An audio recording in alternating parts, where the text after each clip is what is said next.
Hello everyone, and welcome back to my kitchen. I hope you've all had as good a Christmas as you can have had, and now are raring to go to cook some lovely food. So today I'm going to show you how we're going to do a sausage casserole, sausage and potato casserole. So using quite inexpensive ingredients, and although we're just using 3 vegetables here, a potato, an onion and some carrots, you can actually use any vegetables. If you've got any vegetables lying around in the fridge left over, some cabbage or some sprouts or a bit of cauliflower or broccoli, throw it all in your casserole and that gives lovely flavour and a bit of extra stuff. So the first thing we're going to do is, I've got a red onion here. You'll all have nice white onions in your bags. So I'm going to just chop that up and dice it. So I've shown you how to do this before, but very quickly, top off. You can take the bottom off or don't take the bottom off because that will stop you from crying initially. Take the paper thin off, cut it in half, and then just very roughly, didn't take all the paper off, very roughly chunk it down. Oops, this is quite a hard onion. That's because I haven't taken all that papery stuff off. Anyway, very rough. Chop that up, pop that in the bowl. So that's that done. Then the carrot. So I've washed all my vegetables.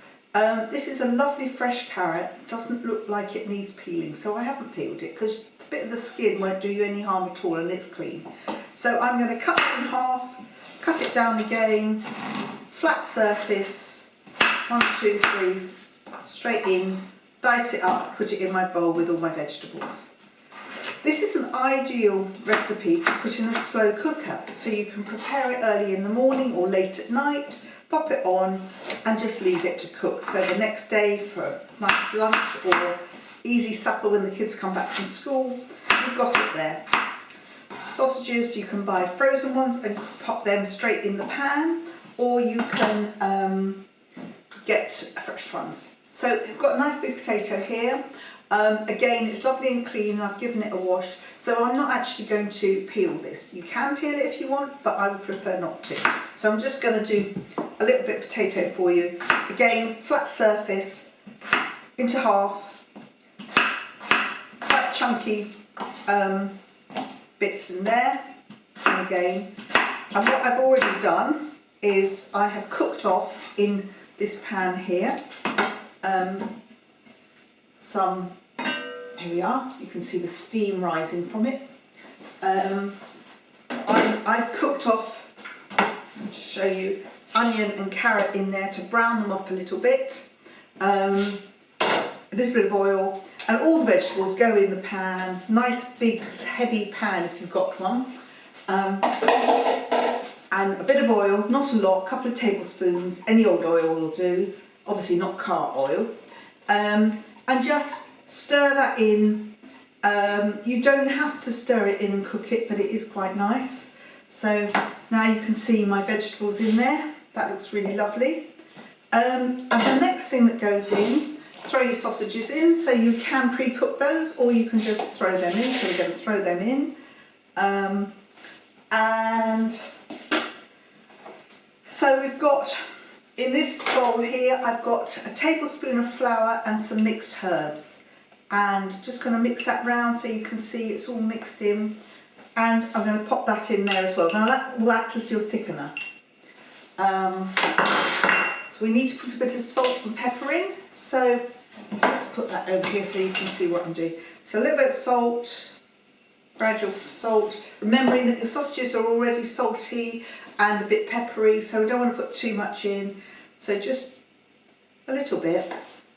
And also we're going to add a stock cube.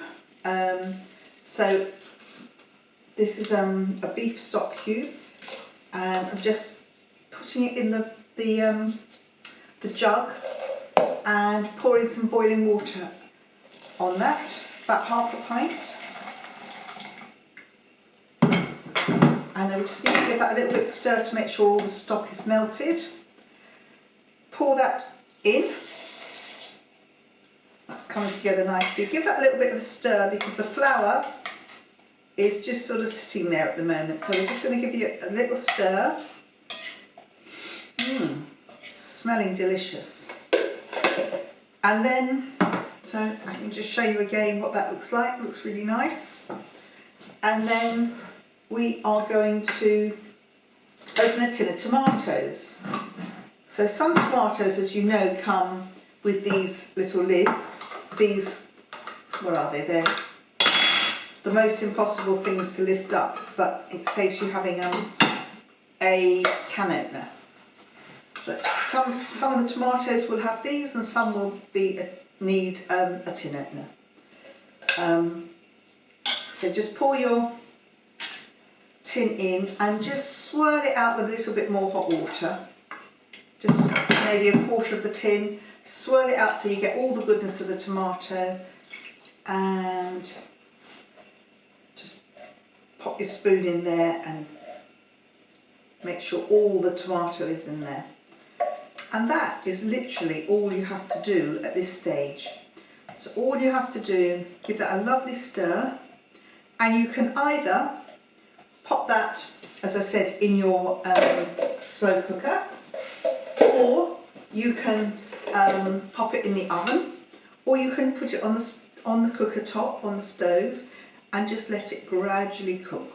So I think that's what I'm going to do. I'm just going to put it so these heavy dishes retain the heat much quicker than everything else. So you don't have to stir it too much, and you can just leave it on a low heat to cook.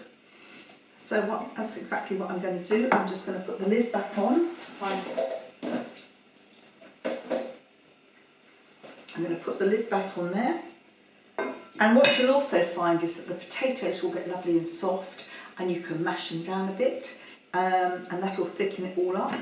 And that's delicious served with some crusty bread, like French bread or something, and some green beans or some sprouts or a bit of broccoli, something green because that's quite red.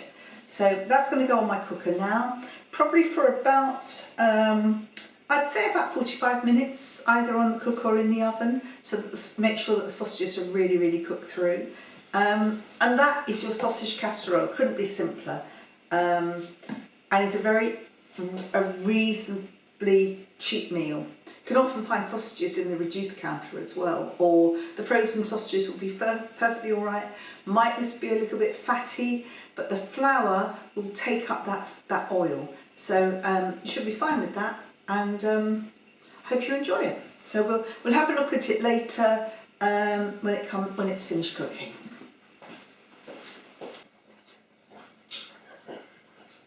So the casserole's now been cooking for the best part of 3/4 of an hour to an hour, and it is bubbling away beautifully. I can try and tip it up and show you. So it looks like a really nice rich tomato sauce with the carrots in it. And the best way of testing whether everything is cooked is we'll take a small knife and we'll take one of the pieces of potato, got a bowl here, and we can just see, just chop it down, it's absolutely perfectly cooked. So one presumes therefore if the potato is cooked, the carrot will be cooked too, and indeed it slices down really easily. So all you need to do now is to take a nice ladle and a bowl, and it's sort of a cross between a casserole and a soup really. So here you have in there lovely rich, smells delicious, and that will make a really tasty supper dish or a lunch dish or whatever. As I said, you can cook it in the slow cooker, it doesn't take very long. For little ones, just chop up the sausage a bit smaller. You can mash it down a bit if you want, and I'd serve that with some crusty bread, and that'd be absolutely delicious. So I'm just going to pop that back in there because maybe we'll eat it later. So that is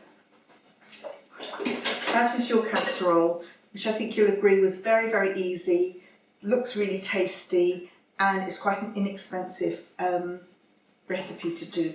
if you have tin, I haven't thought about this, but if you've got tinned sausages and you've got tinned potatoes, you just throw in a few more veg and you've got the same idea, and really, really quick. So you haven't got to go shopping. And that's another way of doing it. So there you are. That's your lovely casserole dish.